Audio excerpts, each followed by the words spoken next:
Assalamualaikum warahmatullahi wabarakatuh. Bismillahirrahmanirrahim. Alhamdulillahirabbil alamin. Wa bihi nasta'inu ala umuri dunya waddin.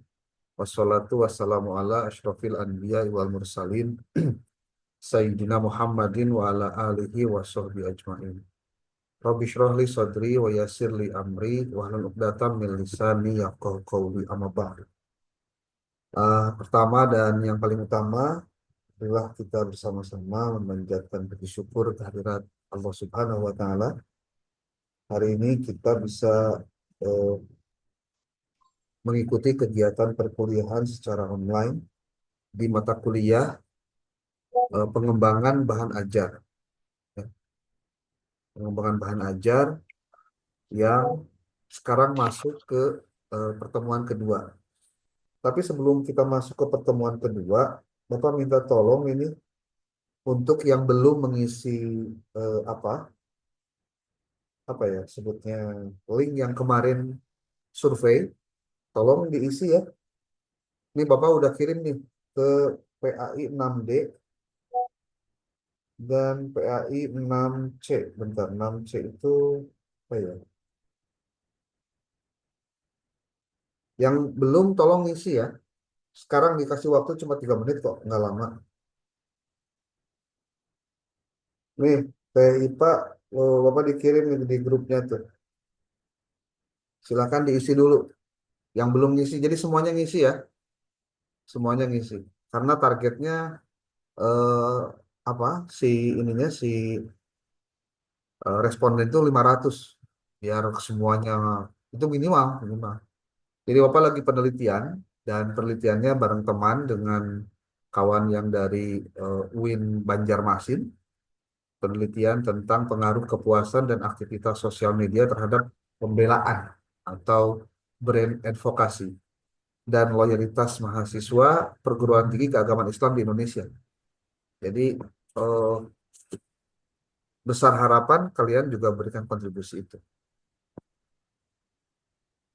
Sok yang pakai handphone buat sekarang eh, apa kuliah, silakan dipakai dulu untuk ngisi dulu itu Bapak. Eh, ini apa sebutnya eh, survei yang dikirim ya. Oke, eh, sambil kalian mengisi survei itu, eh, Bapak juga hari ini akan menyampaikan materi terkait paparan dosen karena ini gabung kelas C dan kelas D. Sebelumnya Bapak tadi sudah mengirimkan pada grup PJ dan PJ juga sudah menyebarluaskan terkait dengan eh, outline untuk kuliah kita selama 1 semester dari pertemuan pertama sampai dengan ke-16. Yang baru diberikan tugasnya adalah baru tugas untuk paparan kelompok ya, dari kelompok 1 sampai dengan kelompok 12. Bapak kemarin bilangnya kelompok 11 ya. Mohon untuk diubah jadi kelompoknya kelompok 12. Nah, kelompok 1 sampai dengan kelompok 12 ini akan dimulai untuk presentasinya minggu depan untuk kelompok 1. Tetapi pengumpulan tugas artikelnya untuk tiap kelompok itu harus minggu depan, bareng semua. Jadi tidak boleh ada yang apa yang ada saya mah nanti kelompok 12 nanti aja terakhir. Enggak, semuanya sama. Termasuk menyusun PowerPoint. Ini teman-teman yang belum on kamera, Bapak dalam waktu kurang lebih 5 menit ke depan bakal di out dari room ya, biar Bapak menghargai teman-teman yang on kamera. Jadi mohon untuk kerjasamanya, jangan sampai Bapak harus ngomong-ngomong terus ya untuk perusahaan yang kayak gini. Oke, diulangi. Jadi untuk kegiatan perkuliahan kita dimulai dari penyusunan eh, tugas makalah yang ditulis dalam bentuk artikel dengan menggunakan template dari jurnal epistemik yang linknya sudah Bapak kirim di grup. Jadi kamu silahkan menuliskannya dengan judulnya bisa dimodifikasi bebas, kemudian tetapi kontennya tetap itu, kemudian yang dibahasnya juga tentang bagian-bagian itu. Kalau ada pendalaman, ada pelebaran, ataupun juga ada eh, kekhususan yang ingin kamu sampaikan, silahkan ya untuk di bahan materi tentang pengembangan bahan ajar. Karena memang dibutuhkan referensi juga. Kamu silahkan baca dulu template jurnal epistemiknya. Nah, nanti kamu bisa menyusun yang namanya artikelnya dengan baik, dengan cara yang elegan. Kalau kamu lihat saja di di YouTube apa itu ada beberapa eh, video yang bicara tentang bagaimana teknis penulisan artikel. Ada contohnya, Pak. Ya, kalau mau nanti Bapak dikirim eh, linknya untuk kamu bisa pelajari bagaimana cara membuatnya. Tahapan dari awal sampai akhir dengan menggunakan template itu.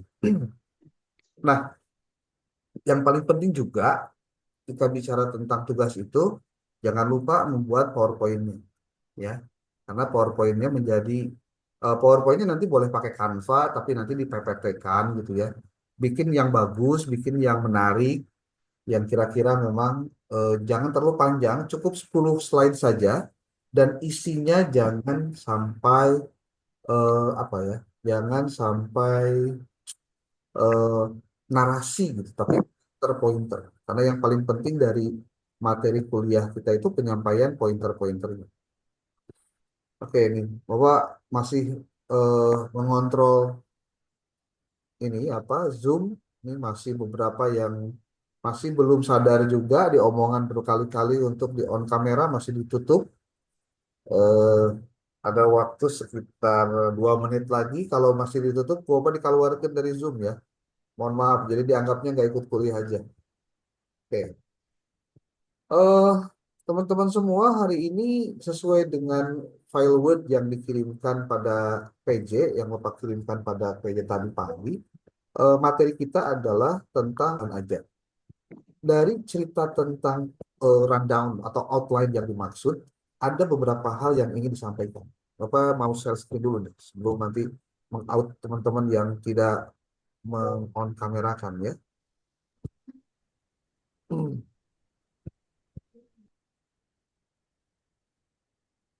Oke, mudah-mudahan terlihat. Sudah terlihat belum?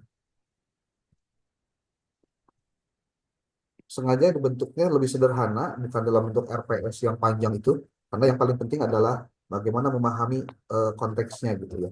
Materi kita pertama tentang konsep dasar pengembangan bahan ajar PAI. Di sini pembahasannya tentang definisi dan ruang lingkup pengembangan bahan ajar PAI, kemudian prinsip-prinsip pengembangan bahan ajar PAI. Ini akan kita bahas hari ini. Kemudian nanti minggu depan itu kelompok satu mulai dengan memaparkan materi tentang pedoman pengembangan bahan ajar PAI. Ya, di sini yang dibahas adalah pedoman dan standar pengembangan bahan ajar PAI, kemudian langkah-langkah sistematis dalam pengembangan bahan ajar PAI. Kemudian di kelompok 2, kelompok 3, kelompok 4, kelompok 5. Nanti ada UTS. Nah, UTS-nya apa? Nanti Bapak dikasih tahu di perjalanannya. UTS-nya yang pasti output dari kegiatan kita di perkuliahan pengembangan bahan ajar, kamu harus bisa menghasilkan apa kira-kira bahan ajar yang digunakan ketika kamu mengajar materi PAI di SD, SMP, SMA, SMK. Itu nanti akan kita pisahkan satu persatu. Lalu kelompok 6 di pertemuan 9 ada tentang pengembangan media digital dalam pembelajaran PAI. Lalu ada pertemuan 10, 11, 12, kemudian 13, 14, 15. Sampai dengan di sini, ini kelompok-kelompok terakhir dari mulai kelompok 12 sampai dengan 15 itu dia akan lebih banyak menyusun pengembangan bahan ajar PAI. Tetapi dengan memberikan contohnya, di sini ada penjelasannya. Apa saja yang harus dibahas oleh kalian? Di sini ada bagiannya nih. Seperti contoh pertemuan ke-15. Ini untuk kelompok 12 ya, kelompok terakhir. Karakteristik bahan ajar PAI untuk SMK. Contoh dan praktik pengembangan bahan ajar PAI tingkat SMK.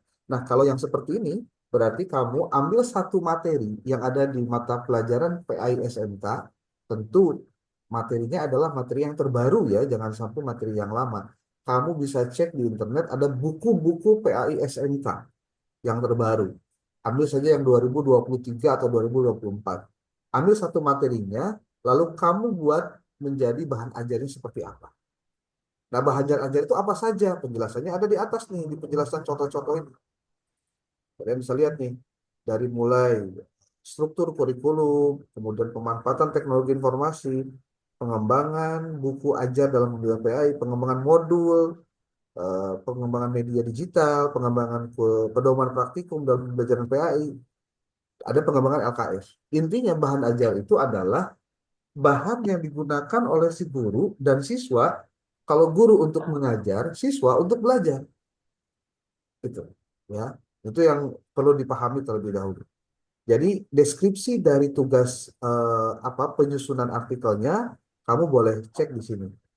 Jadi kalau misal kamu masuk ke ini ke apa? Nih ada masuk ke jurnal.pegiatliterasi.or.id di sini. Nanti kamu bisa masuk ke jurnal epistemik nih.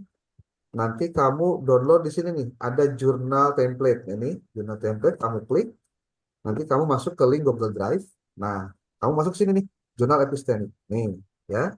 Dan kamu klik kanan atau langsung di download dua kali juga bisa. Nih, download dulu, oke, supaya kamu bisa eh, membuat ini menjadi lebih baik ya. Oke, kalau sudah di download, kamu tinggal buka filenya. Apa mau coba bantu kamu untuk menjelaskan dulu dengan detail ya. Hmm, contoh ya, dikasih judulnya, contoh kelas apa kamu? Kelas C dulu jadi.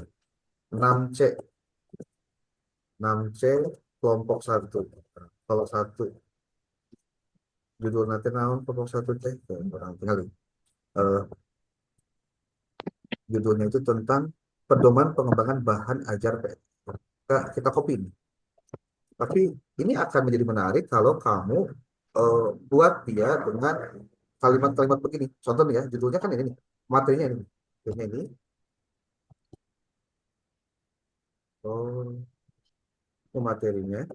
Anggap saja sebagai judulnya. Lalu kamu masuk ke ini kan nih, yang akan dibahas nih, deskripsi materinya. Hmm. Ini berarti. Nah, pengembangan bahan ajar PAI kan. Jadi langkah pertamanya adalah kamu copy.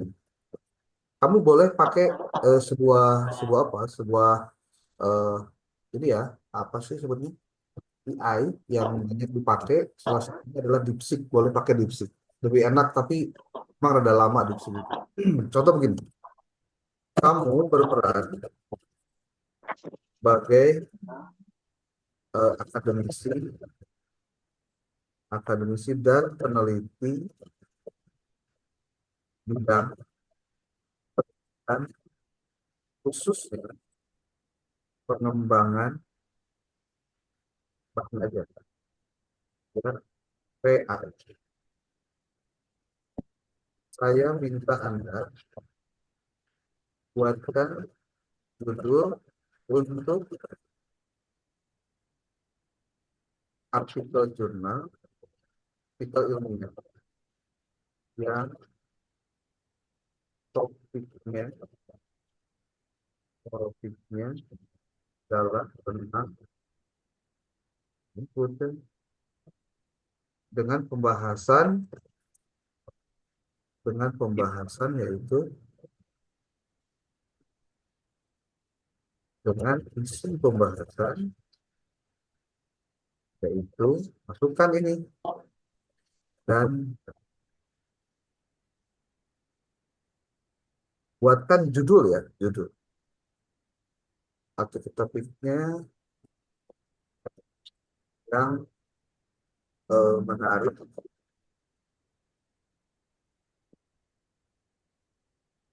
yang topiknya adalah Coba kita lihat, dia akan memberikan tema tentang apa saja judulnya. Kenapa ini harus disampaikan? Biar kamu bisa tuh.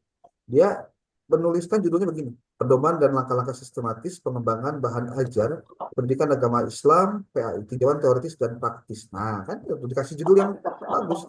Bahkan dikasih abstraknya, tapi jangan langsung dibenerin abstraknya begini, jangan. Karena AI itu fungsinya bukan untuk mendapatkan jawaban, tapi kita itu melakukan proses brainstorming dengan AI agar dia bisa memberikan insight atau wawasan untuk kita kembangkan. Itu pengembangannya yang harus dilakukan, bukan pada konteks kita mendapatkan jawabannya. Kalau mendapatkan jawaban langsung 100% berarti kita tidak ada fungsi apa-apa.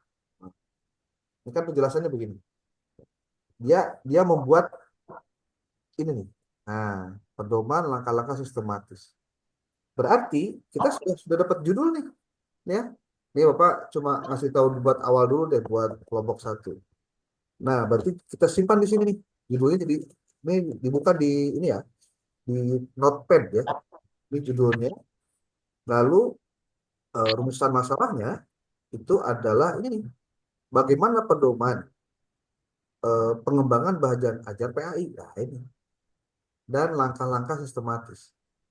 Jadi ini kita jadikan sebagai rumusan masalahnya. Dan rumusan masalah inilah yang kemudian menjadi judul. Rumusan masalahnya adalah bagaimana pedoman dan standar pengembangan bahan dan langkah-langkah sistematis dalam pengembangan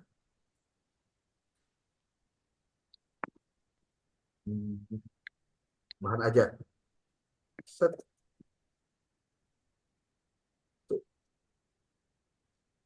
Jadi rumusan masalahnya udah ketahuan. Ini judulnya, berarti ini judul, judul artikel,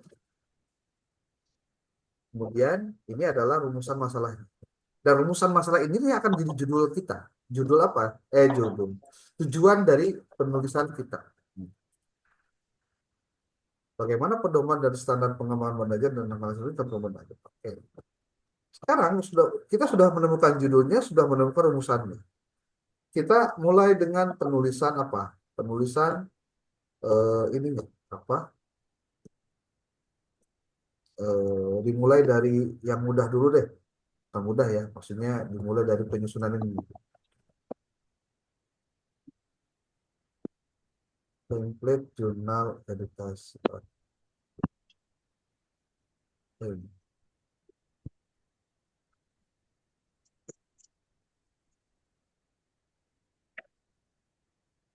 Template jurnal static. Dari T di S.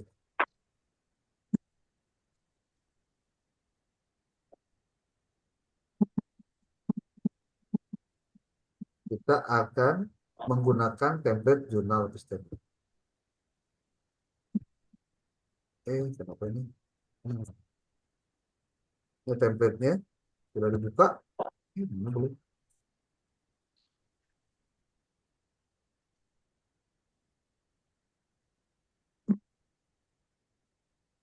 Nah, template jurnal static. Ini aja lah, buka. Nah, ini template-nya nih. Nih template-nya. Ya. Kalau sudah ketemu template-nya, kamu jangan dulu bahas ke abstrak, tapi masuk dulu ke bagian pendahuluan. Nah, ininya diisi nih nama penulis, nama penulis, nama penulis tanpa gelar ya, ada perlu pada gelar. Instansi penulisnya siapa? Jadi tulis aja namanya UIN Sunan Gunung Jati Bandung.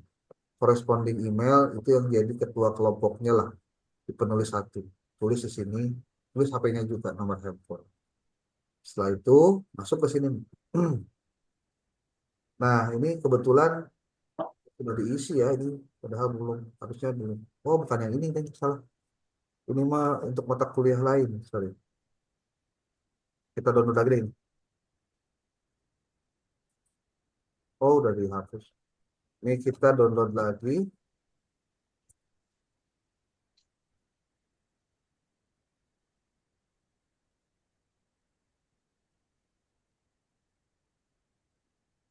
Nah, ini download ini. Nih. Nanti si apa Word-nya tolong diubah dulu namanya, di rename menjadi daftar nama kelompok. Nah, tampilannya seperti ini. Nih, yang kamu pelajari pertama kali itu adalah ini nih, ketika di pendahuluan. Pendahuluan itu harus ini dia. Pendahuluan mencakup latar belakang masalah dalam penelitian yang jelas dan singkat untuk menjelaskan kenapa masalah tersebut perlu dipecahkan atau dijelaskan. Kemudian pendahuluan dapat dibuat menjadi 4 paragraf dengan rincian. Paragraf pertama membahas tentang fenomena, paragraf kedua membahas tentang masalah utama, paragraf ketiga membahas tentang tinjauan studi terdahulu, novelty atau kebaruan dari artikel itu. Pastikan Anda tunjukkan secara eksplisit di bagian ini. Sementara paragraf keempat itu bicara tentang tujuan, urgensi, pentingnya argumen atau asumsi dari studi. Nah, jadi sudah ada pedoman sebetulnya. Kamu itu harus menulis apa saja ketika di pendahuluan ini. Jadi jangan eh, ngobrolin yang lain, ya. Kalau ngobrolin yang lain jadi malah jadi salah gitu. Ini ya, kita lihat dulu template-nya nih. Yang kedua adalah metode. Jadi setelah pendahuluan metode, metode ini adalah ini bagian metode menjelaskan langkah-langkah yang dilalui dalam melaksanakan penelitian atau studi. Oleh karena itu perlu ditunjukkan secara rinci kepada pembaca mengapa metode tersebut diandalkan dan valid. Kemudian dalam menyajikan temuan penelitian. Nah, si bagian ini harus menjelaskan tentang metode apa yang dipakai, bagaimana prosedurnya dilaksanakan, lalu apakah dia menggunakan alat atau bahan atau media atau instrumen, itu juga dijelaskan di sini. Nah, buat kalian yang belum pernah menulis artikel dan lain-lain, tidak usah khawatir. Yang beginian bukan sesuatu yang sulit, yang penting mau belajar, ya. Yang penting lihat aja template-nya, dia harus ngebahas apa. Nah, sebetulnya itu kata kuncinya. Di sini adalah penjelasannya. Nanti kita akan coba step by step, sedikit demi sedikit, kalau mau dipelajari tentang cara-caranya. Kemudian yang ketiga ya, itu adalah hasil dan pembahasan. Nah, untuk hasil dan pembahasan, ini boleh dalam bentuk subjudul. Hasil penelitian dulu, baru nanti ada pembahasan. Jadi dipisahkan antara pembahasan dan hasil. Kalaupun disatukan juga tidak masalah, karena dalam penelitian kualitatif biasanya itu pembahasan tentang pembedaan atau pemisahan antara eh, temuan dengan pembahasan bukan sesuatu yang aneh, ya. Oke. Kemudian setelah itu ada simpulan, ada daftar pustaka. Nah, daftar pustakanya menggunakan teknik apa? Apa itu? American Psychological Association, yang penulisannya seperti ini nih. Nih, Arifin dan Bamawi 2016. Jadi tidak eh, apa? Tidak semua dipakai ya. Tidak ada halamannya, tidak perlu dicantumkan halaman, nggak usah. Hanya apa? Nama akhirnya dengan tahun, tahun. Jadi tidak perlu dengan halaman. Oke, lanjut lagi. Ada penjelasan di sini. Kalau referensi itu harus diambil dari artikel ilmiah dan juga dari buku. Kalau dari buku jumlahnya hanya 30%. Sementara kalau untuk artikel ilmiah itu 70%. Dari total maksimalnya, bukan total maksimal, minimal artikel itu eh, minimal sumber itu harus 30 buah, ya. 30 buah. Kenapa harus 30 buah? Karena memang ini menunjukkan bahwa referensi kita itu memang teruji, gitu. Ada bahasa bahwa eh, referensi itu menunjukkan kualitas dari tulisan kita, ya. Tuh, di sini ada referensi terdiri dari artikel, buku, dan sumber lainnya. Untuk referensi yang berasal dari artikel jurnal, minimal 30 buah. tentang 10 tahun terakhir. Syarat komponen yang ada dalam sebuah referensi ada nama penulis, tahun, judul naskah, publishernya, lalu alamat digital dari naskah tersebut bisa berupa doi atau link PDF-nya. Ya. Nah, Anda bisa mencarinya di mana-mana. Nah, sekarang kita akan coba buat ya, yang sederhana dulu deh. Ini kan untuk pendahuluan, kita sampai sini nih nulis. Mau apa? Ngopinya. Dan tulis di sini. Nah, jadi Anda harus nulis game. Buatkan bagian pendahuluan untuk menyusun artikel ilmiah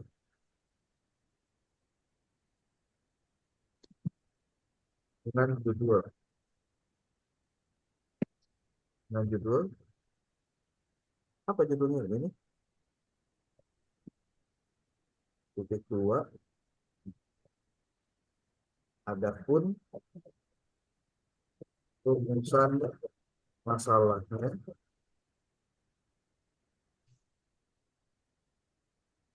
adalah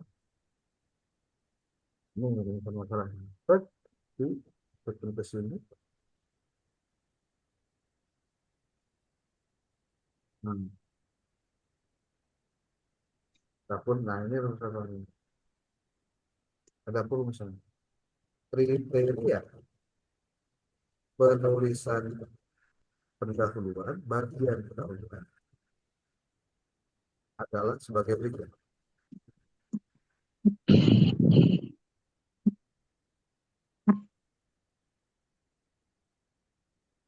Oke, berikut kedua ini sudah dibuat secara sistematis, logis, dan kohesif. Kohesif,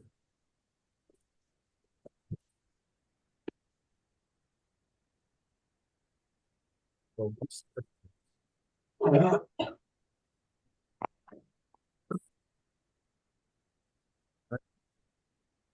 mensitasi artikel filmnya bereputasi.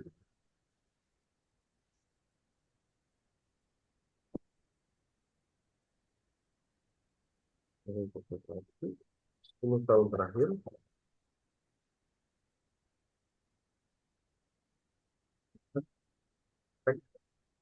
Apa style?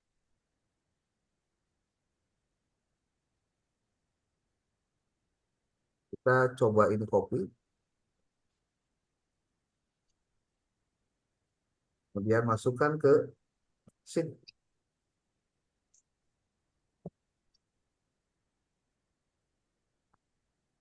Oh, ini belum ada keterangan harus dibuat dalam berapa kata ya. Itu bisa juga dibuat dalam sekian kata ya contoh. Tapi kita lihat dulu deh. Oh,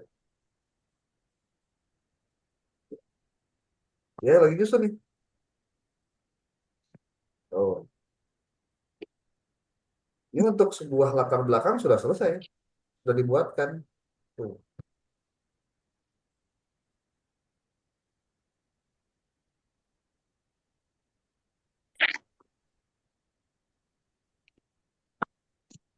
Terus sudah dibuatkan juga dengan referensi ini. Lebih cepat, makanya tidak ada cerita tidak bisa cepat ya. Mohon kembangkan menjadi 1.000 kata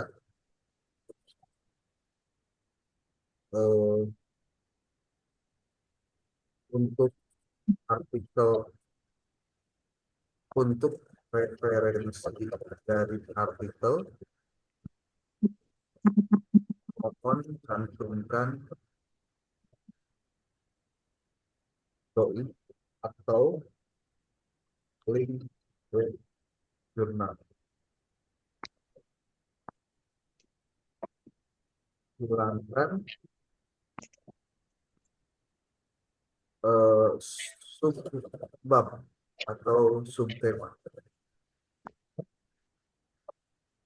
Coba kita lihat dari hasil seperti apa.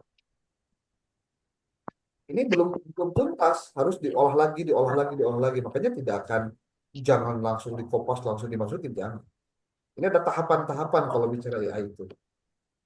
Tuh. Ini kalau dibaca jadi menarik ya. Karena targetnya juga bagus. Nah, itu kan hilang ininya. Kalau di sini kan ada ini, ada paragraf 4, paragraf 3 kan, ini udah hilang. Tuh. Dan kalimatnya sudah mulai berkembang, tidak hanya tidak satu paragraf itu sedikit, tapi jadi banyak. Gitu. Tapi tetap 4 paragraf. Gitu. Nah, ini eh, pertanyaan besarnya adalah, benarkah AI ini ketika memberikan link doi ini? Kalau misalkan salah link doi-nya, ini lebih baik kita cari link doi yang benar. Termasuk referensi yang benar itu cari. Jangan sampai keliru. Kita coba buktikan ya. Dia ngasih ini halu atau tidak. Kita lihat, masukin ini. Dia baru mengutip dari 4 referensi. Nanti kita bisa minta dia untuk menambahkan, mohon apa lengkapi dengan 15 referensi. Itu bisa. Ini masih loading. Oh, ini not found. Benar apa enggak? Kita nggak tahu nih. Nah, tugas kita adalah memastikan bahwa si artikel ini memang betul-betul diambil dari jurnal yang benar, kemudian yang nulisnya juga Ajis, dan harus dicek dulu, jangan langsung percaya doinya. Jadi kadang-kadang persoalan ini kan doinya itu tidak aktif tuh. Ini juga sama nih, perlu kita dapatkan infonya. Nah, memang kalau Anda mengambilnya dari DeepSeek, apa ini benar apa enggak sih referensinya? Tuh, ini ada di judulnya. Integrasi media dan teknologi dalam pembelajaran pendidikan. Ini benar nggak? Integrasi teknologi penggunaan bahan ajar. Ini jurnalnya pendidikan Islam. Coba deh dicek.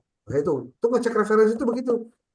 Jadi saya lagi, jangan langsung percaya dengan apa yang disampaikan dan diberikan. Harus cek ulang.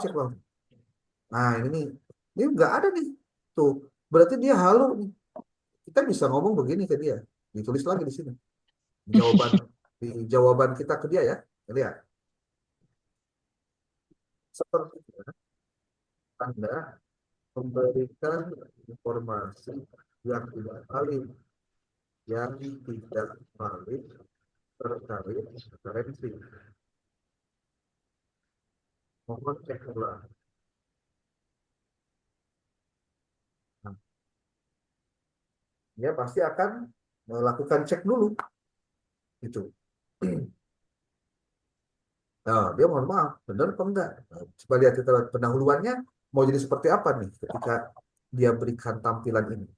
Nah, saran apa? Saran ya, tidak hanya gunakan DeepSeek, tapi juga yang lain. Seperti apa? Seperti konsensus. Ini ada AI lain namanya konsensus.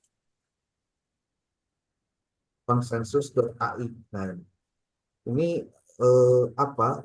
Konsensus.apps ya. Ini relatif sebagai AI yang lumayan powerful, itu tidak ada masalah nih. Ini contoh ya, kita berikan clue yang tadi untuk dia buatkan. Clue-nya yang mana yang ini? Nah, contoh kita dia ini kan promnya kita pakai untuk ini. Dan itu tambahkan minimal berapa referensi bisa ke konsensus. Nah, coba dia kira-kira bisa tidak memberikan masukan terkait dengan referensi. Nah, oh ini ada kesalahan apa nih? Oh harus sign up dulu mungkin ya. Ini belum sign up. Jadi harus kita digunakan, nah, pakai Create account, pakai Google aja, biar bisa langsung terdeteksi. Memang resiko kalau berat itu kamu bakal menemukan kurang-kurangnya. Kenapa bisa kurang? Yang namanya gratisan, pas informasi yang didapatkan dan yang diberikan tidak akan banyak.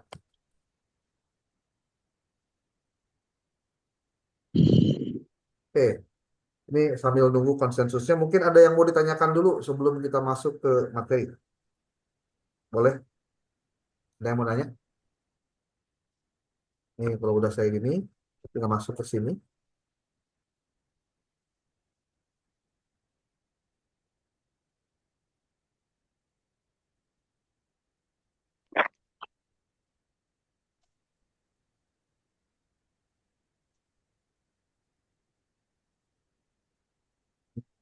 Lagi bikin akun ya, bikin akun.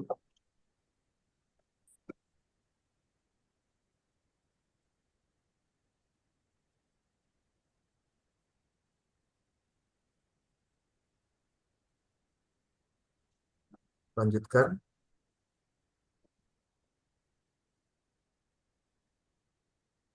Nah, ini berarti kita sudah punya atau sudah masuk ke akun konsensus kita. Ini salah satu AI yang relatif bisa dipertanggungjawabkan dari sisi kata unsuccessful first created this refresh the page. Oh, kenapa? Saya nggak berhasil katanya.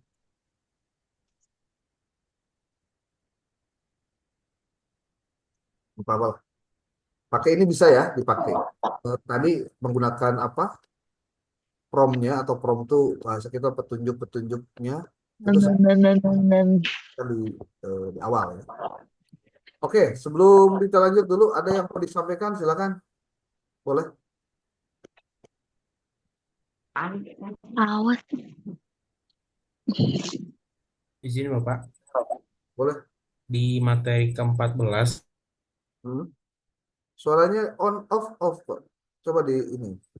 cek itu kan Materi ke-14. bahan isinya karakteristik karakteristik bahan ajar untuk SMA. Ya, Berarti di contoh dan praktik kita buat bahan ajar. betul. Berarti di jurnal hanya untuk teori-teori. Oh, bukan. Jadi Anda eh, menuliskan judulnya itu praktik memberikan contoh bagaimana membuat bahan ajar dari materi yang Anda ambil untuk Nah, dikembangkan. Itu aja sebenarnya. Jadi contoh gini, di kurikulum yang kita baca di buku PAI-nya, contoh di SMK ya, itu kan banyak materi itu dari bab 1 sampai dengan bab ya 12 lah contoh. Nah, Anda ambil satu, contoh gini, SMK itu ada ngebahas tentang, kan kalau PAI di SMK itu atau di sekolah ya, itu bahasannya kan pasti bicara Al-Quran, hadis, kemudian fikih, lalu ada akhlak, lalu ada apa sejarah. Ada 5 tuh. Yang kalau ini kita buat dalam bentuk eh, di madrasah mah ada Al-Quran hadis, fikih, tidak akhlak dengan SKI kan gitu ya. Nah, silakan Anda ambil satu materi contoh tentang akhlak yang ada di buku PAI SMK itu.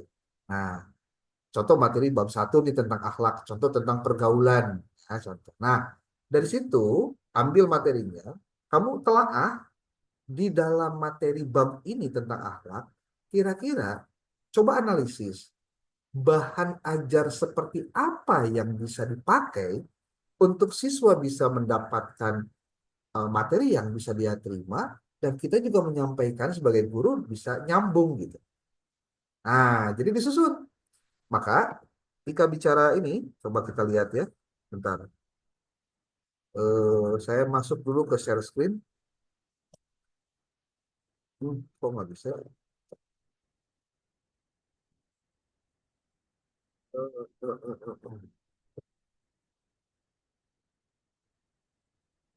Ini coba kita share screen. Teman-teman bisa lihat di sini. Jangan lupa kalau nggak bisa, nggak ngerti, bisa nanya. Itu aja. Ya. Oke, kita masuk dulu ke materi tadi. Ini mungkin yang tadi ditanyakan tuh yang ini.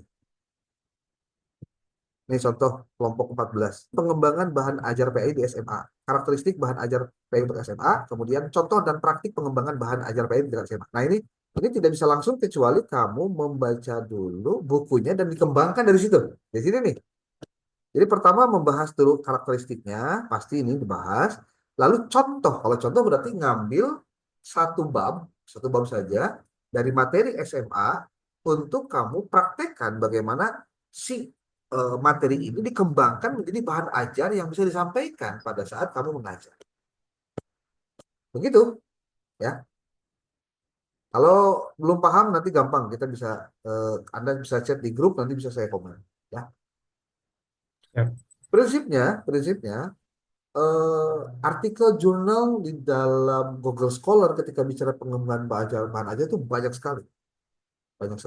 Coba kita lihat nih, ya, eh, ini nih, yang sudah pernah lihat, syukur kalau belum, Bapak perlihatkan. Kamu masuk ke eh, Google Scholar atau scholar.google.com. Sini, scholar.google.com. Lalu kamu tulis pengembangan bahan ajar PAI. Kalau kamu mau pakai SMA, silakan tulis nanti kira-kira ada nggak materi khusus tentang SMA. Tuh, ada ya. Ini contoh nih, apa nih contoh? Pengembangan bahan ajar pendidikan agama Islam berbasis problem based learning untuk menangkal radikalisme pada peserta didik SMA negeri di kota bla bla bla bla. Kalau beginian biasanya jurnal nih. Nih, Azazkiro jurnal. Kalau ini repositori biasanya skripsi nih. Tuh. Jadi sebenarnya, ini bisa jadi ya, kalau kamu ingin mendalami ini menjadi sebuah bahan buat skripsi kamu, bisa. Seperti hanya Bapak setahun lalu ngajar mata kuliah evaluasi pembelajaran, PAI, evaluasi pembelajaran PAI. Bicara tentang bagaimana tentang soal HOT, bagaimana tentang soal itu harus dibuat, bagaimana tahapannya, dan lain-lain. Itu sampai ada mahasiswa yang kemudian semester ini, semester 8 dia, menyusun skripsi yang pengembangan dari apa materi mata kuliah Bapak dulu dengan mereka dievaluasi pembelajaran sampai jadi skripsi ngebahas buku tentang membahas soal-soal yang terdapat di dalam buku itu dianalisis jadi skripsi juga tuh. Ini juga nih tesis nih tapi isinya skripsi sih. Pengembangan bahan ajar mata pelajaran PAI berbasis multikultural bagi siswa kelas 12 SMA 2 Kediri tuh. Ini luar biasa deh. Pengembangannya banyak banget tuh. Nah, ini harus dibaca dulu sehingga kamu nanti bisa mengambil bahan-bahan untuk penyusunan artikelnya. Gitu. Tadi konsensus yang belum beres. Oke, Kak Hartos tuh, yang baru saya sampaikan. Siap. Nanti kalau ada yang perlu dikonfirmasi di Nah, grup. silakan. Tenang aja. Nanti kamu boleh nanya, boleh apa. Boleh. Oke, ada yang lain silakan raise hand.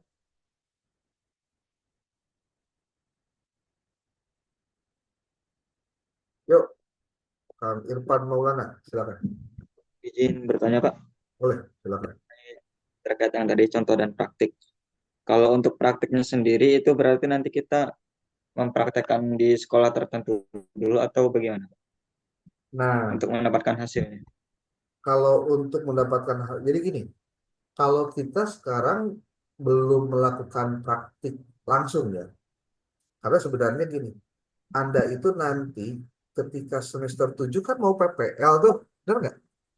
Nah, sebenarnya mata kuliah ini sangat bermanfaat manakala Anda akan mengajar itu, ya harus Anda siapkan dulu bahan ajarnya, kan begitu mungkin. Ya. Nah, oleh sebab itu, maka kalau ditanya, Pak, prakteknya gimana dan lain-lain, maka nanti setiap kelompok itu harus melakukan yang namanya, nah ini, jadi nanti kan eh, tadi Bapak bilang tugas untuk apa mandirinya, bukan mandiri, ya mandiri lah, eh, itu adalah tentang membuat artikel untuk paparan, ya. Nah, sementara nanti untuk UTS itu kita minta Anda membuat sebuah model bahan ajar, diterapkan di sekolah dan dibuat laporannya. Tuh, itu UTS. Jadi UTS mah sudah praktik. Seperti tadi nih, Kang Juan nanya ya. Nah, nanti mah Bapak akan bikin buat kalian, itu kerjaannya kerjaan kelompok, bukan per individu, tapi kelompok aja. Yang pasti eh, mereka bekerja semua, ya. Jadi nanti setiap kalian akan Bapak buatkan model untuk kalian pilih materinya tentang PAI, tentang apa, tentang apa, Al-Quran, hadis, fikih, akidah, akhlak atau SKI. Nanti dibagi-bagi tuh.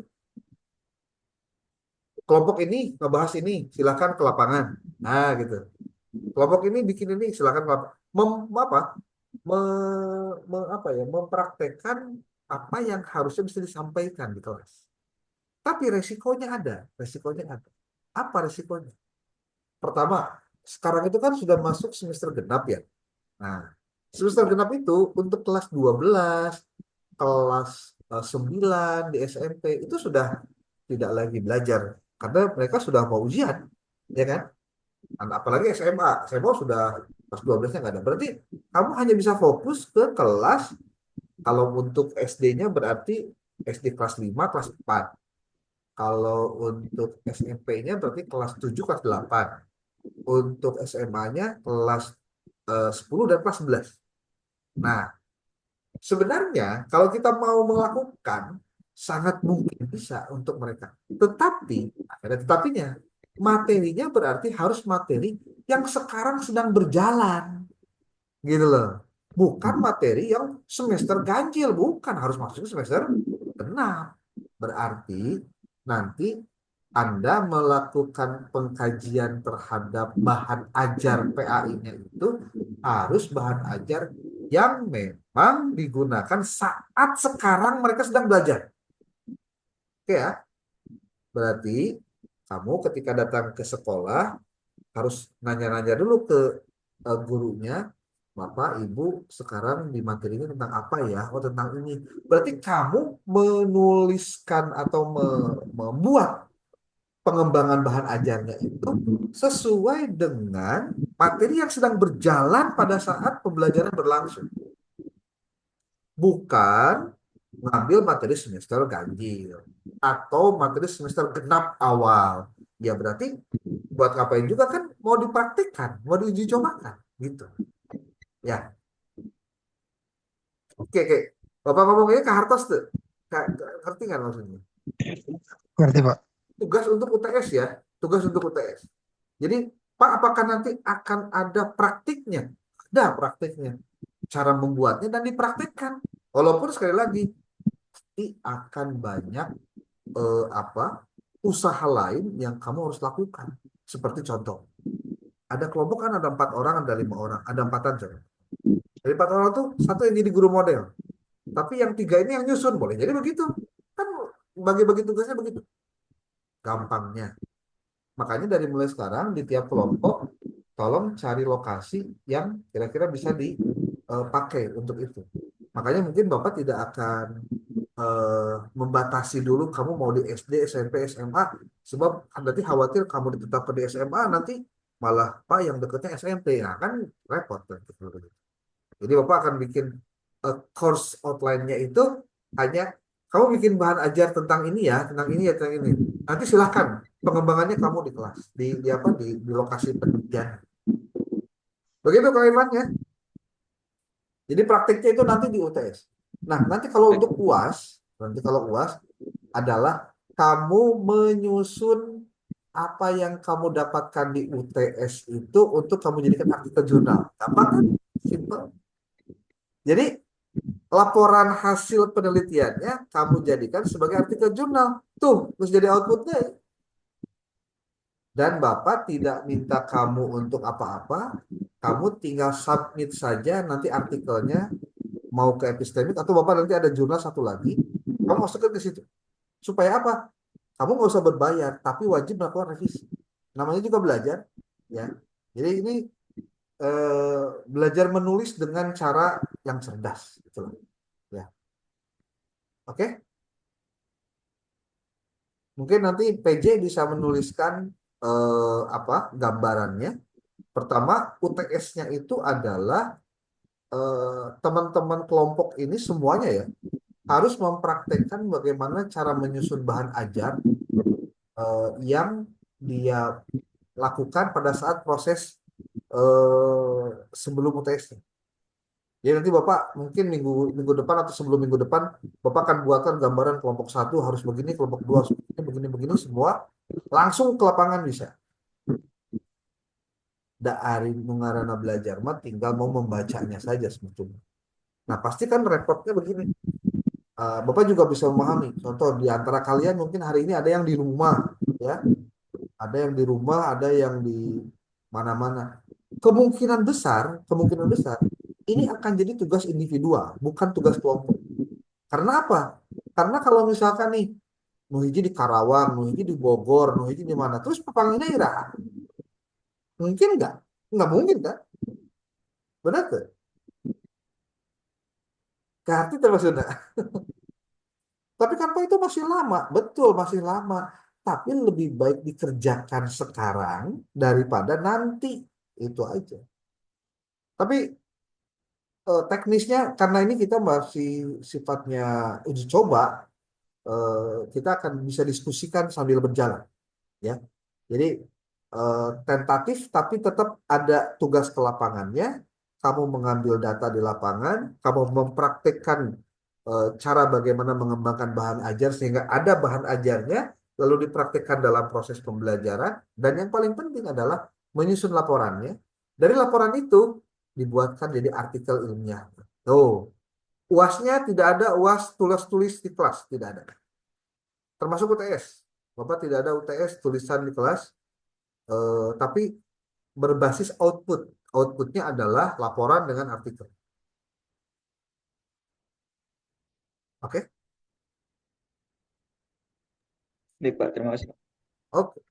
Silakan yang mau nanya lagi, boleh. Bapak, maaf tadi berarti outputnya ada dua ya, laporan dan artikel. Ya, laporannya itu adalah untuk UTS-nya. Kemudian kalau untuk artikelnya, ya artikel yang beda dengan yang ini ya, yang paparan bukan ya. Ya, beda. Paparan mah kan kelompok. Nah, kalau ini bisa jadi individual. Jadi individual.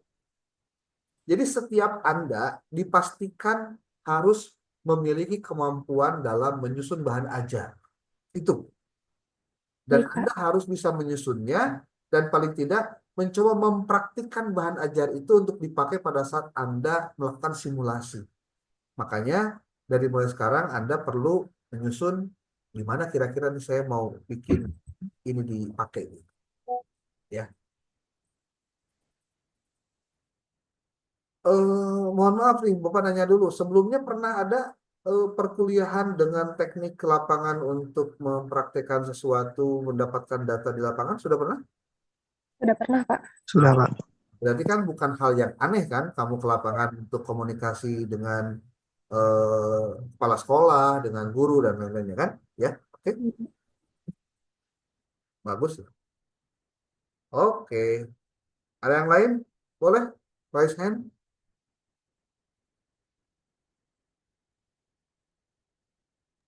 Pak mau nanya Pak, Ya, silakan. untuk laporan sama artikelnya yang buat UTS sama UAS itu kira-kira nanti ada gambaran secara garis besarnya gak Pak Ada. buatnya gitu dari Bapak? Ada. Pasti. Nanti kamu setiap kali pertemuan dengan kelompok pada saat kamu paparan, Bapak pasti akan menyisipkan ini harus begini, begini. Nanti ada panduannya, ya. Kalau dibiarkan begitu saja kan nanti malah jadi liar, kamunya jadi liar kena gitu. Ya. Gus mah liar jadi liar apa? Kasihan kan? Baik Pak. Oke. Yang pasti jangan pernah khawatir dan ragu jika ada yang mau ditanyakan, silakan tanya. Ya. Jangan bisa disebut bodoh. Enggak ada cerita bodoh. Yang bodoh mah justru nggak mau nanya gitu. Ya. Oke. Ada lagi?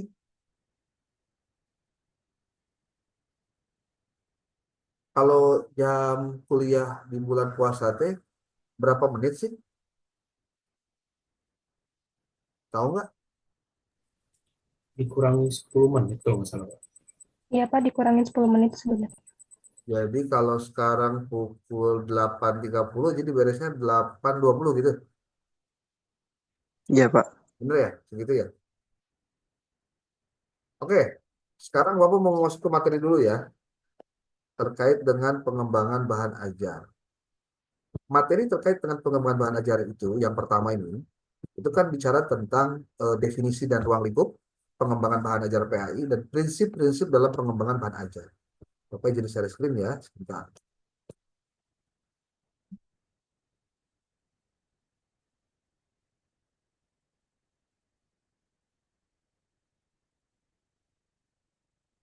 Oke, ini ada, sudah terlihat belum? Sudah, Pak. Oke, kita bicara latar belakang deh. Kenapa sih kita perlu mempelajari tentang pengembangan bahan ajar?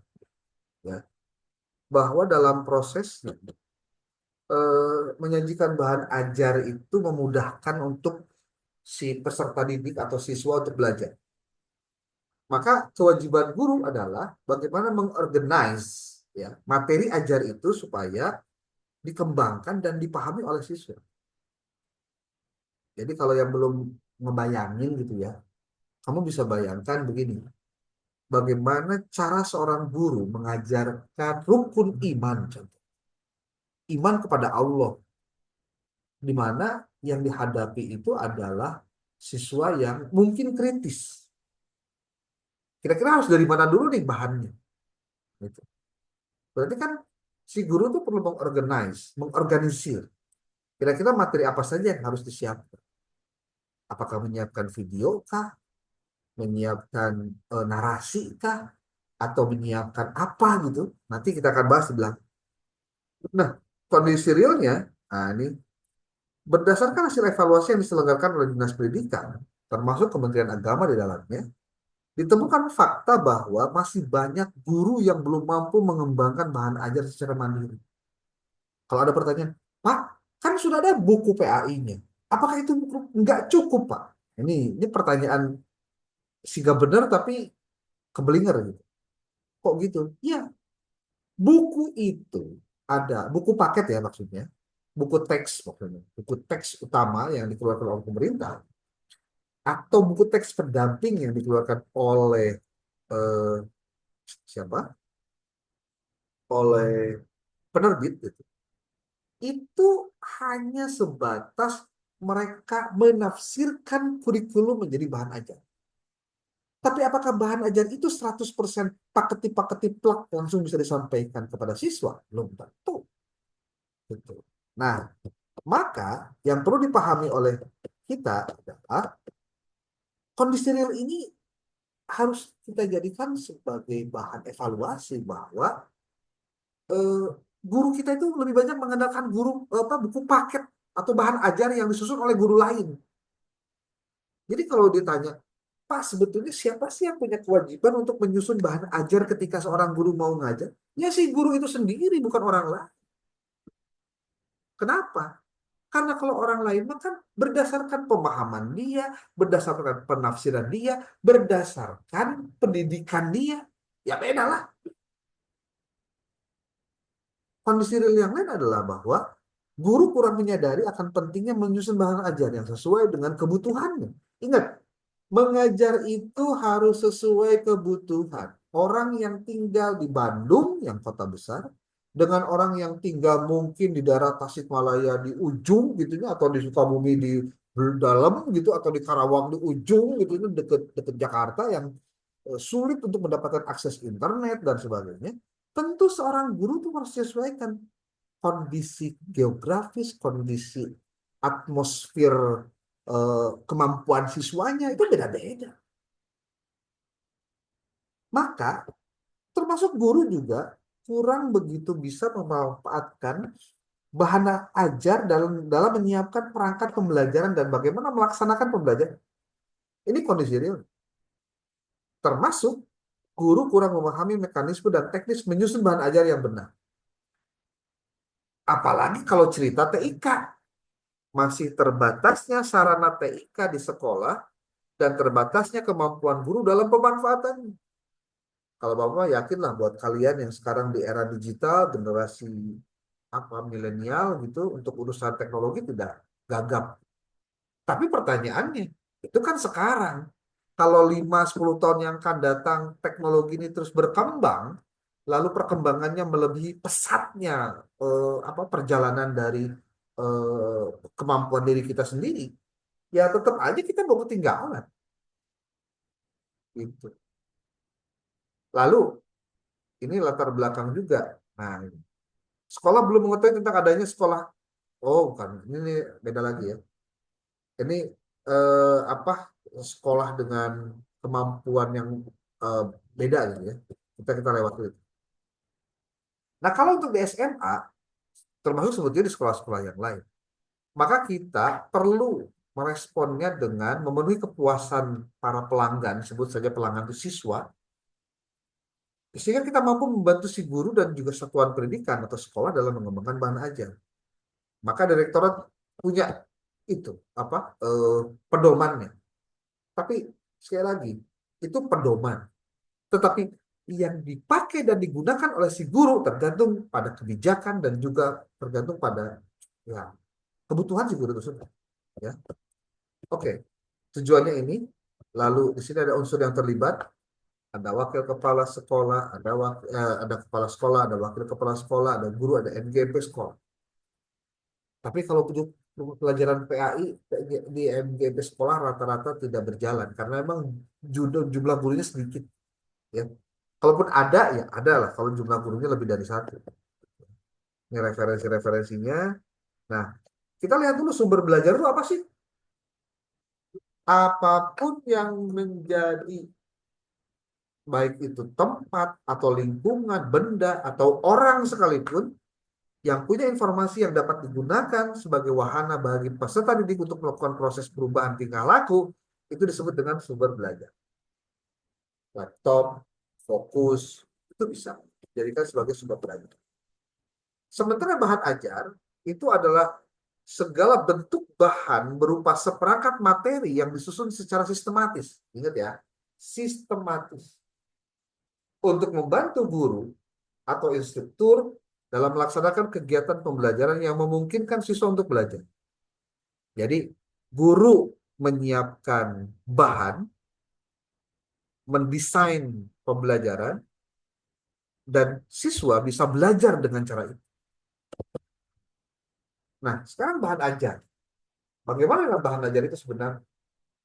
Kita lihat, bahan ajar itu adalah benda-benda spesifik yang digunakan dalam sebuah pembelajaran yang dapat mempengaruhi kegiatan belajar mengajar.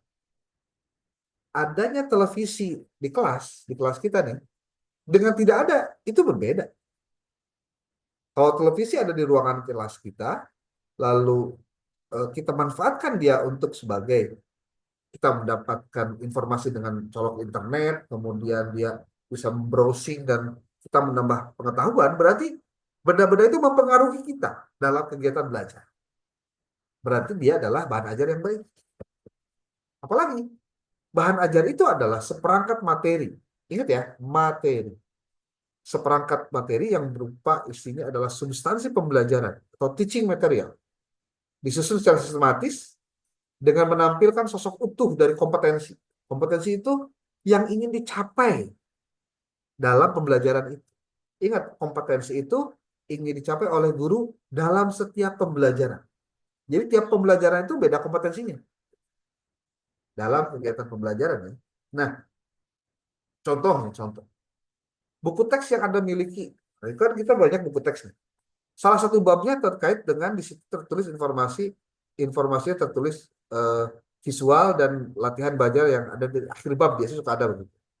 Nah, teks, visual, dan latihan itu yang disebut dengan bahan-bahan ajar. Jadi bahan ajar itu bukan hanya bahan untuk mengajar saja, tapi bahan untuk latihannya pun itu adalah bahan ajar. Ya. Nah, maka jenis bahan ajar itu ada yang printed, ya walaupun sekarang sudah mulai jarang ya yang printed itu. Audio visual, maka dia harus interaktif teaching material, ada web-based learning material. Termasuk penggunaan LMS. Nah, LMS itu adalah tempat untuk Anda dan saya menyimpan bahan untuk belajar, ya, gitu. Nah, apa yang kemudian terjadi jika guru dan siswa menggunakan bahan ajar yang benar? maka bahan ajar itu akan mengarahkan semua aktivitasnya dalam proses pembelajaran. Jadi intinya, bahan ajar itu digunakan oleh guru dalam rangka mengarahkan kegiatan pembelajaran sesuai dengan tujuannya, agar tujuannya tercapai. Apa tujuan dari bahan ajar itu? Pertama, dia menyiapkan bahan ajar yang sesuai dengan tuntutan kurikulum, yang mempertimbangkan juga kebutuhan dari peserta didik. Peserta didik punya banyak kebutuhan, ya.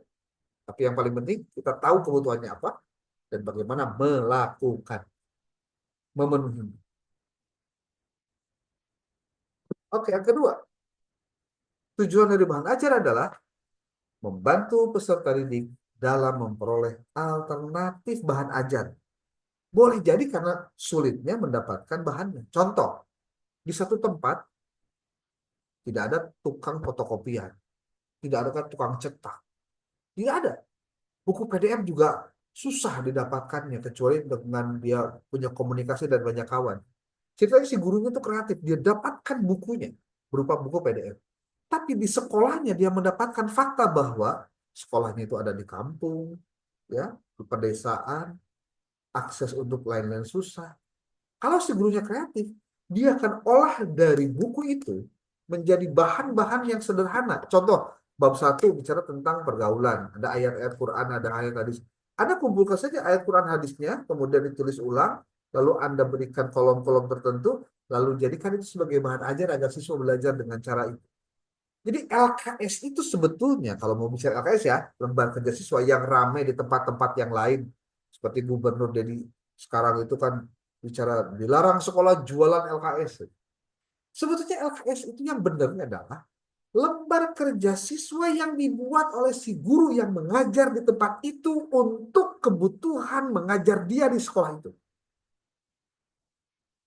Bukan aina penerbit datang mau LKS terus aina dijual kayak di sekolah di bisnis terus di bikin murid-murid kudu bayar sekian ratus ribu dan lain-lain. Nah itu mah bisnis LKS. Jadi Anda harus pahami itu awalnya LKS itu adalah bahan ajar yang digunakan yang dibutuhkan oleh si guru pada saat dia mengajar di sekolahnya. Karena dia tahu bagaimana si siswa yang ada di tempat dia belajar, tempat dia mengajar, kondisinya kayak gimana. Tujuan bahan ajar apa lagi? Memudahkan guru dalam melaksanakan pembelajaran. Udah pasti. Ya, memudahkan. Karena apa? Dia dapat dibantu oleh alat yang dia punya sendiri. Makanya sekali lagi, yang mengajarnya siapa? Yang nyusun bahan ajarnya siapa? Kan ngaco kalau berbeda-beda. Maka yang harus dipahami terlebih dahulu, memang pekerjaan guru tuh nggak gampang. Benar. Nggak gampang. Karena apa? Penuh dengan perencanaan. Ya. Oke. Belum lagi ketika bicara tentang bahan ajar yang berbasis TIK. Sekarang tuh YouTube bisa jadi bahan ajar. Anda bisa carilah. Bahkan sebetulnya kalau YouTube itu harusnya yang bikin guru. Tapi repot juga kalau guru semuanya harus kerja sendiri. Tapi kalau gurunya kreatif, dia bisa gunakan siswa untuk bikin bahan ajar. Contoh di SMA ya. Nah, anak, kamu bikin dong video pembelajaran tentang ini. Bapak bikin skenario-nya. Kamu coba buatkan jadi video pendek 1 menit. Nah, itu kan bisa. Kalau gurunya pinter. Pinter untuk membuat siswanya lebih pinter lagi. TIK itu teknologi informasi dan komunikasi, intinya berbasis digital. Gitu, ya. Makanya jenis sumber belajar itu ada tempat, benda, orang, bahan baku, peristiwa atau fakta itu juga jenis sumber bahan. Seperti kalau misalkan nih, Bapak ingin kepada siswa belajar tentang akhlak pada orang tua, maka tampilkan tentang foto-foto tawuran atau berita-berita anak sekolah yang mati gara-gara tawuran, contohnya. Biar mereka jangan lagi mau tawuran. Gitu kan bisa, ya? Video online atau koran online-nya ditampilkan, ini webnya tuh lihat tuh. Oh, itu bahan ajar. Oke. Jenis bahan ajar ada printer, cetak ya, ada audio, kaset. Kalau dulu radio, kalau sekarang kan kamu juga mungkin nggak tahu kenal radio atau enggak gitu. Kalau Bapak di mobil, kalau kebetulan lagi di mobil, nyetel ya, kalau nggak mau bete sih ya dengerin radio. Kalau mana mah denger radio denger musik sebenarnya ya. Sekarang radio juga sudah mulai masuk internet, ada di apa online-nya gitu. Ada piringan hitam. Wah, ini jadul banget berarti ya. Compact disc apalagi yang audio. Ada lagi bahan ajar pendengar audio visual, video compact disc atau film, ya. Atau apalagi bahan ajar yang multimedia interaktif. Banyak nih. Ada compact disc, multimedia pembelajaran, ada juga yang berbasis web based learning materials. Ini jenis-jenis bahan ajar. Oke, sebelum ditutup karena masih ada 10 menit lagi, mungkin ada yang mau disampaikan dulu, diskusi boleh? Ada? Nah, bahan ajar yang meresahkan guru sekarang, apa? AI. Apa AI itu? Artificial Intelligence. Yang tadi sudah dibuktikan. Sedikit banyak yang dipraktekkan. Jadi murid-murid sekarang ini kan sudah tidak lagi perlu diajak pintar sebetulnya. Karena mereka sudah bisa pintar sendiri. Terus pertanyaan paling mudahnya adalah, peran guru PAI ngapain dong kalau begitu? Kan itu aja persoalan. Seperti hanya Bapak hari ini. Bikin tugas buat kalian menulis. Karena sudah banyak AI, gampang aja kamu bisa memodifikasi, bisa memanipulasi dan lain-lain. Tapi benar nggak kemampuannya begitu? Nanti diujinya kapan? Pada saat presentasi. Nih, prosedur pengembangan bahan ajar. Oh, ada input, ada proses, ada output. Outputnya apa? Naskah bahan ajar. Maka harus dimulai dari, nah ini. Bagaimana cara kita membuat sebuah bahan ajar? Mulailah dari menyiapkan standar kompetensi dan kompetensi dasarnya apa. Dari sini sebetulnya pangkal awal kenapa harus benar nulis. Tuh, standar kompetensi, menuliskan indikator pencapaiannya, menuliskan materi pembelajarannya, mengembangkan kegiatan pembelajarannya, menentukan sumber belajarnya, menentukan jenis bahannya apa, analisis kebutuhannya kayak gimana. Jadi kalau kamu tahu bagaimana cara menyusun sebuah bahan ajar yang benar, maka harus merujuknya pada kurikulumnya, bukan pada buku paket. Oh, pada kurikulum. Yang mana buku kurikulum itu nanti di situ ada penjelasan kompetensi dasarnya apa, yang diharapkan dalam setiap pembelajarannya apa, tujuan pencapaian dalam materi ini tentang apa. Dan itu yang diturunkan kemudian menjadi materi pelajarannya. Gitu. Ini contoh analisis kebutuhan bahan ajar. Menentukan modul kah, praktek kah, LKS kah, dan lain-lain. Itu harus ditinjau dari mulai bicara kompetensi dasar, ke indikator, materi, kegiatan, sumber, baru di sini belajar jenisnya apa ya. Tuh kan, ketahuan di situ. Di ujung. Di ujung. Nah, kalau bicara tentang, ini contoh dulu ya, bahasa Inggris nih. Lihatlah standar kompetensinya apa, kompetensi dasarnya apa, indikatornya apa, materi pokoknya apa, pengalaman belajarnya apa, bahan ajarnya apa. Bahkan kalau kamu sekarang bicara tentang kurikulum Merdeka yang sebelumnya, yang zamannya Nadiem Karim itu ada tentang pengembangan bahan ajar, khusus ada.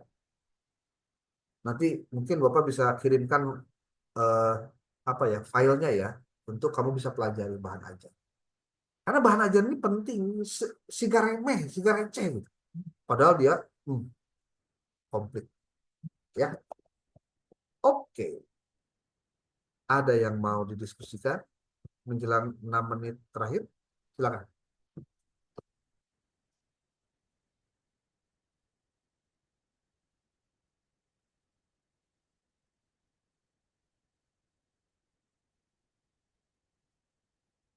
Bapak di screenshot yang ini ya, yang apa, yang off kamera biar di non absenkan aja nih.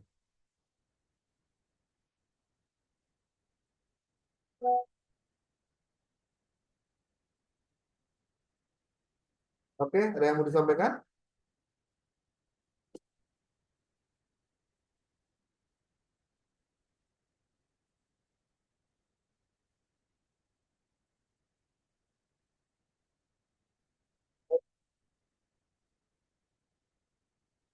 Ada yang mau didiskusikan, boleh?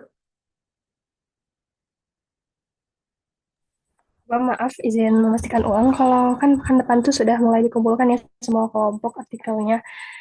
Nah, itu tuh kumpulinnya di Google Drive bukan, Pak? Ya, jadi PJ bikin Google Drive, kumpulkan, kasih folder, tiap folder, tiap kelompok. Ya.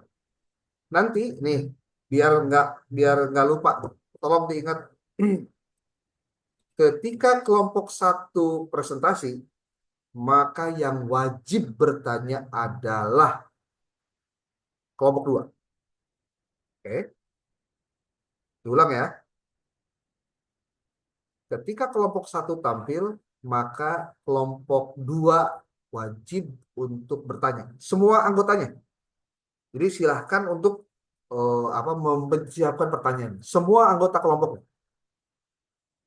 Kemudian yang jadi host atau moderator lah, gitu. Yang jadi moderatornya itu adalah salah satu dari kelompok dua. Silahkan nanti berbagi. Kelompok duanya nih ada 5 orang, ada 4 orang. Satu, nanti dia nanya juga, tapi jadi moderator. Itu.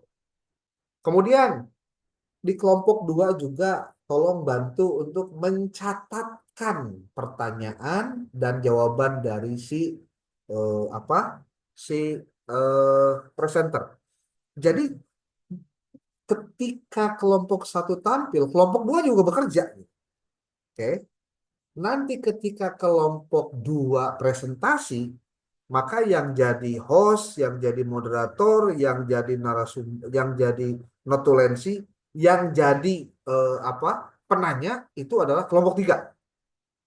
Begitu. Kemudian ketika kelompok tiga tampil, maka kelompok empat siap-siap. Satu, dia harus menjadi host, menjadi moderator, menjadi penulis yang terus mengabsensi ya.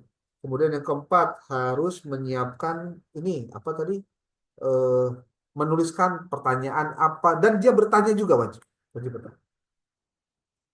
Jadi yang tampil tampil aja, tapi yang bekerja kelompok setelahnya. Dan semua akan kebagian seperti itu. Kelompok 12 tampil, kelompok satu tugasnya bertanya, tugasnya jadi host, tugasnya jadi moderator, tugasnya jadi apa? Penulis penulis eh, pertanyaan dan jawaban dari narasumbernya. Kenapa begitu? Kenapa begitu? Karena kebanyakan kasus ketika ada kelompok yang tampil ditanya siapa yang mau bertanya, cara licing. Tak masalah. Jadi nama dipaksa dulu. Terus Pak, kelompok yang lain gimana? Teman-teman yang lain adalah menanggapi, menjawab, memberikan insight atau wawasan. Anda tidak diperkenankan dulu bertanya karena nanti ada waktu di mana Anda bertanya. Berarti tugas dari yang selain melakukan kelompok yang presentasi dan kelompok setelahnya, di luar itu, Kak, Anda harus memberikan insight, wawasan, menanggapi, memberikan opini-opini terhadap jawaban-jawaban yang disampaikan oleh presenter dan pertanyaan dari audiens. Oke, begitu ya. Oke, cukup?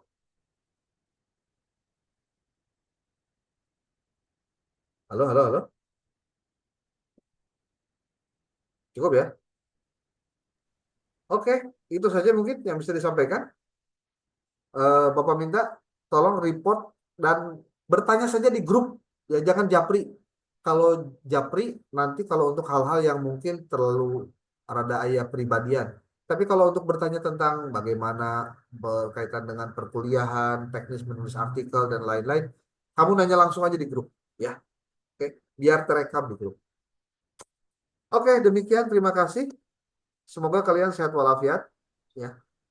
Pak, Wabillahi mohon taufiq maaf, wal tidak hidayah. akan di absen, Pak. Assalamualaikum warahmatullahi wabarakatuh.